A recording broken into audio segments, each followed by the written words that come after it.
Hi guys, it's Gigi, and today I wanted to talk about products that I do not recommend buying. But before I get into any of the products laid out in front of me, I just wanted to take this time to let you guys know that I have been nominated for Logo TV's Trailblazing Social Creator Award, which I am so excited about. I looked at some of the list of the nominees, and there are some people that I idolize in there, and it's just such an honor for me. I'm gonna put the link down in the description box below, and I really appreciate it if you guys do vote for me. And it is just such an honor to be nominated for something like this, so I'm just like so happy. And when I saw that I was nominated, I like couldn't believe it. I like had to go and check the link myself because people had been telling me, and then I was like, oh my god, I am actually nominated. This is crazy. Yeah, I'm really excited about that. That is one thing that you should do.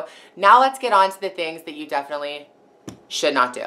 Okay, so I'm gonna start with like one of the dumbest things that I could possibly have bought, MAC Studio Fix.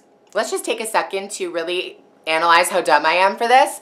I feel like I don't even know what I was thinking. I've always hated this foundation. I mean, well, when I started doing makeup, like started from the bottom, I was like at my bottom, I was using MAC Studio Fix because, I don't know, it was just, you know, in the MAC store. I thought MAC was the best. I hadn't really branched off into other brands. And I stopped using this years ago because I had started breaking out, and, you know, it's just not a good foundation for every day. It's super thick when you're in the sun, especially now that it's like summer. It doesn't really become one with the skin like, for example, like Makeup Forever HD would. It's not a very thin consistency. It's kind of just like stage makeup. But I was in the store, and so the woman casually said to me, oh, we have new colors available for the Studio Fix Fluid. And I don't know why that triggered me, like, oh my god, this is so exciting, yay. But it did. So I went over to the counter and I was like, oh, okay, I'll take C4.5 because I'm planning on getting tan, and I wear C4 in the powder foundation. The one day I put this on my face, and I'm like so angry about this right now because it was recently, and I have 2 pimples right here.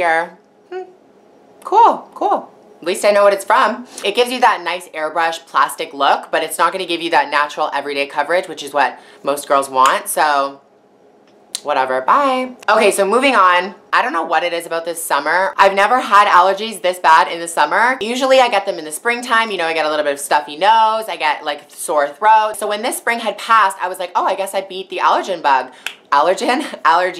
Allergy season, whatever. I thought that I had beat allergies, and I was like, oh, okay, this is amazing. Then this summer comes around. I did so much traveling. You can even hear it in my voice right now. Like, it's so raspy. The allergy season is upon us. Like, I was driving the other day, and I Snapchatted this to like a few of my friends. It was like a pollen storm of it. Looked like it was snowing, like hundreds of little like fluffs. And if you are like me and you have bad allergies and you need a nasal spray, do not buy this brand. And this is Otriven Saline, and you can even tell they don't give a fuck. Look at the label, how it's like pressed on the thing, not even centered at all. This stuff does not work. It clears out your nose for like 2 minutes, and then the mucus will come back. I don't think that there's actually even any medication in this. I think that it's just like salt water or something. Listen.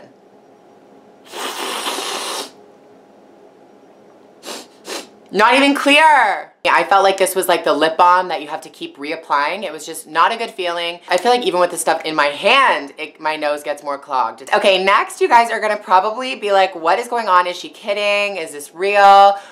I have totally fallen out of love with this perfume, the Viktor and Rolf Flower Bomb. You know what? This was never really one of the perfumes that I kept in my collection. I don't know why. I think maybe it might have been subconsciously me being like, no, don't spend money on that. You're not going to use it. You don't like it, whatever. But I recently was in the airport, and my flight had been delayed by 3 hours. So I had a long lunch, went to duty free, you know, what else can you do in the airport? And I picked up this fragrance just because, and I was like, oh, you don't have it in your collection. You could use it, whatever. But I feel like every single time I spray this on myself, yeah, it smells good initially, and it's a very strong, powerful, girly smell, but it doesn't stay, and I never get compliments on this. And not saying that you should only buy perfumes that like you get compliments on, but I was just like, when I wear my YSL or my Gucci or even Viva La Juicy, anything, I get so many compliments. But I feel like with this, it just wears away. It doesn't stick to the skin. It's not a very standout fragrance. It's kind of just like a cover-up dirty fragrance. So I know probably everyone's gonna hate me for saying that, but I feel like seriously, I just don't like it, and there's nothing else I can do about it. You know what I mean?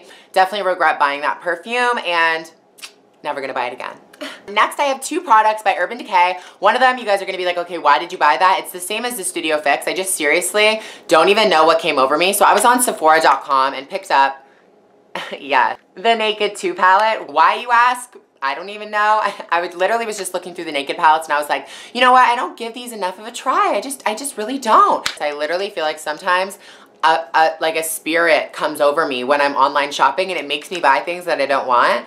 It's so weird. It's like, waste your money on stupid makeup products that you know you hate. And I was looking through the colors and stuff, and I was like, you know what? One I hated, and I know I hated that, because I actually put that in a do not buy these products video. I'm gonna stick with number 2. I'm gonna do the number 2. When I say to you that none of these colors are usable for me, literally none. Like, maybe I use this one. It's like a matte yellow. The copper one's over here. The gold shimmery one I use. This is kind of like a very satin white color. I just feel like all of these colors over here are unusable except for like the black at the end. They're all like a weird metallic finish. I just feel like the colors in this palette are the weirdest selection ever. And I definitely will not be repurchasing this. And the next one was actually a new purchase. This is the Naked Flushed palette. And it looks like this. Honestly, this bronzer is way too orange for me. I look like an Oompa Loompa every single time I wear it. This has barely any shimmer, and this pink is actually kind of cute. It matches my nails. To me, it's just not a well done palette if 2 out of the 3 are not good and you're not going to use them. I just feel like it's like a filler naked flushed palette. What are you talking about? This is orange. This does not look like I'm naked. This looks like I have orange bronzer on. Just was not feeling it. Next 2 products are hair products, and I'm just going to get this one out of the way. This one I saw a commercial for, and I rarely am one to go see commercials and be like, oh my god, that looks like it really works, especially for drugstore brand products, because you just know that something fishy is going on. I saw this product. It's the Pantene Pro V Overnight Miracle, I guess, treatment. And literally I saw the commercial, got up, got in my car, and went to the drugstore and did like a drugstore run. And I was searching for this and found it. And when I say that this doesn't work, it does not work. They made it look so glam in the commercial, like drench your hair in it, put your head on your pillow, 30 seconds later, there will not be any residue or product when you wake up in the morning. This shit was everywhere when I woke up. It was on my pillows, on my headboard, in my clothes. It was just not cute. And I thought that, you know what, when I washed it in the morning, it's gonna be amazing, it's gonna be great, but it wasn't. Nowhere near great. And last but not least, I have this toner, which is supposed to make your hair more ashy and more kind of silvery rather than that fake yellow blonde. And you guys know I talked about my new favorite toner in my beauty secrets video. So if you need one, definitely go check out that video. But do not buy this shimmer lights. It is not worth it. This tub is huge. I have this sitting in my shower now. It's just better to take care of your blonde hair and buy a good toner instead of buying just a cheap one that's huge. So yeah, that is all the products that I do not recommend buying. Let me know your picks for products that I should stay away from in the comments, and until I see you guys next time, stay gorgeous.